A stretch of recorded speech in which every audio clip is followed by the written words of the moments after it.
नमस्कार दोस्तों। आज हम बात करने वाले हैं महाभारत की एक ऐसी स्त्री की जिसका नाम तो बहुत कम लिया जाता है, लेकिन जिसका नाम एक मशहूर कहावत बन गया। कहाँ की ईंट कहाँ का रोड़ा, भानुमती ने कुआं जोड़ा। लेकिन सवाल यह है, भानुमती कौन थीं? क्या वे सच में ऐसी थीं, या इतिहास और लोक कथा ने उन्हें गलत समझ लिया? आज का यह वीडियो भानुमती के पूरे जीवन, उनके चरित्र और इस कहावत की सच्चाई को उजागर करेगा। वीडियो को अंत तक जरूर देखिए। भानुमती महाभारत की उन स्त्रियों में से एक हैं जिनका नाम बहुत कम लिया जाता है, लेकिन जिनकी छाया पूरे कौरव वंश की कथा पर फैली हुई है। वे केवल दुर्योधन की पत्नी नहीं थीं, बल्कि हस्तिनापुर की महारानी थीं, एक राजकुमारी थीं और सबसे बढ़कर उस युग की स्त्री थीं जहां स्त्री का कर्तव्य बोलना नहीं, सहना माना जाता था। भानुमती राजा भानु की पुत्री थीं और उनका विवाह दुर्योधन से राजनीतिक समझौते के अंतर्गत हुआ था। यह विवाह दो शक्तिशाली घरानों को जोड़ने के लिए था, न कि भावनाओं या परस्पर समझ के लिए। भानुमती जब हस्तिनापुर पहुंची, तब उन्होंने केवल राजमहल की भव्यता ही नहीं देखी, बल्कि उसके भीतर पलते हुए ईर्ष्या, षड्यंत्र और अधर्म को भी महसूस किया। उन्होंने देखा कि यह राज्य केवल सिंहासन से नहीं चलता, बल्कि शकुनी की चालों, धृतराष्ट्र की दुर्बलता और दुर्योधन की असीम महत्वाकांक्षा से संचालित होता है।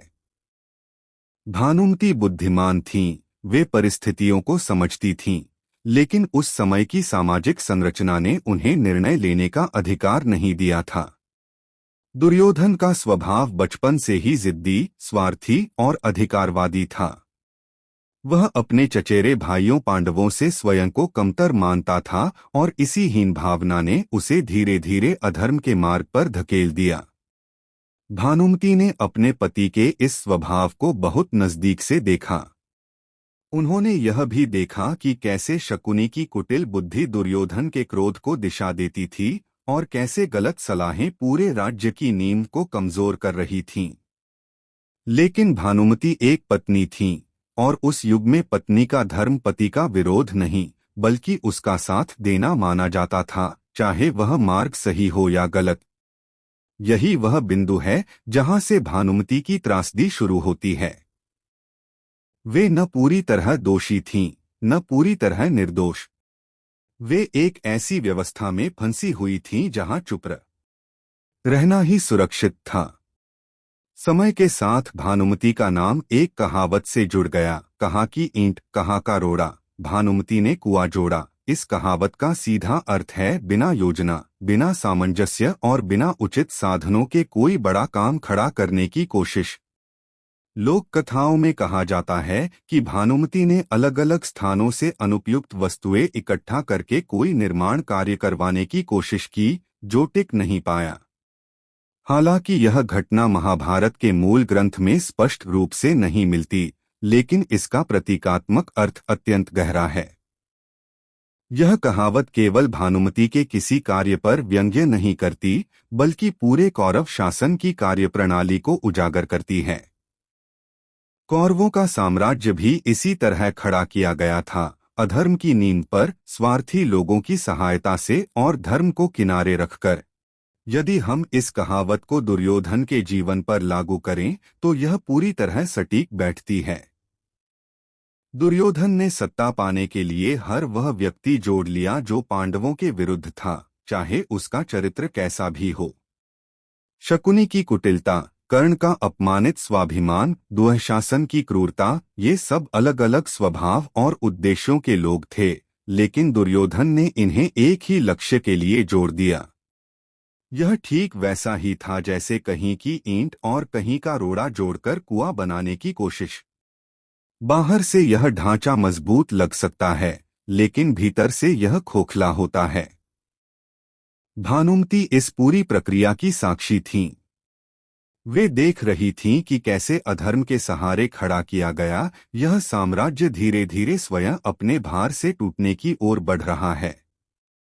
भानुमति की सबसे बड़ी पीड़ा यह थी कि वे जानते हुए भी बहुत कुछ बदल नहीं सकती थीं। वे एक रानी थीं, लेकिन स्वतंत्र नहीं थीं। वे महाभारत की अन्य स्त्रियों जैसे कुंती या द्रौपदी की तरह अपने विचार खुलकर व्यक्त नहीं कर सकती थीं। उनका संघर्ष मौन का संघर्ष था।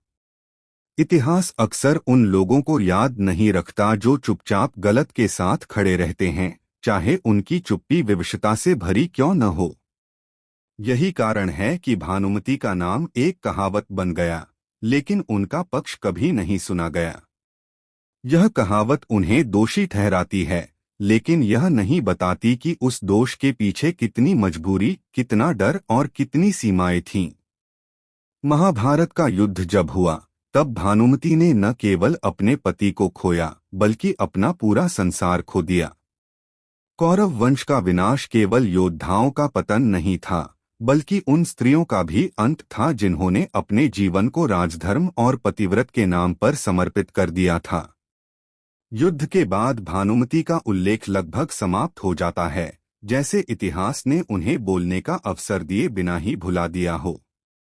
लेकिन कहावत के रूप में उनका नाम आज भी जीवित है। यह एक विडंबना है कि जिस स्त्री ने स्वयं कोई ग्रंथ नहीं लिखा, उसका नाम एक पंक्ति बनकर सदियों तक दोहराया गया। आज के आधुनिक समय में जब हम कहते हैं कहाँ की ईंट कहाँ का रोड़ा, भानुमति ने कुआं जोड़ा, तो हम अनजाने में महाभारत की उसी चेतावनी को दोहराते हैं। यह कहावत हमें याद दिलाती है कि बिना नैतिकता, बिना सही योजना और बिना सही लोगों के साथ किया गया कोई भी कार्य अंततः विफल होता है। चाहे वह राजनीति हो, व्यापार हो या व्यक्तिगत जीवन, गलत साधनों से जोड़ा गया ढांचा टिकता नहीं। भानुमति की कथा हमें यह भी सिखाती है कि इतिहास केवल विजेताओं की कहानी नहीं होता, बल्कि उन मौन चेहरों की भी कहानी होता है, जिन्हें बोलने का अवसर कभी नहीं मिला। अंततः भानुमति को केवल एक कहावत तक सीमित कर देना शायद उनके साथ अन्याय है। वे एक प्रतीक हैं उस स्त्री का जो सत्ता के केंद्र में होते हुए भी निर्णय से दूर थी, उस व्यवस्था का जो बाहर से भव्य लेकिन भीतर से बिखरी हुई थी, और उस सत्य का कि अधर्म से जोड़ा गया कोई भी कुआं अंत में पूरे समाज को प्यासा ही छोड़ देता है। कहाँ की ईंट कहाँ का रोड़ा, भानुमति ने कुआं जोड़ा केवल एक व्यंग्य नहीं, बल्कि महाभारत की पूरी त्रासदी का सार है। दोस्तों, अगर आपको यह कहानी पसंद आई तो लाइक और शेयर करें। कमेंट में बताइए कि अगली कहानी किसकी सुननी चाहिए, कर्ण की या अर्जुन की। जय श्री कृष्ण। राधा राधा।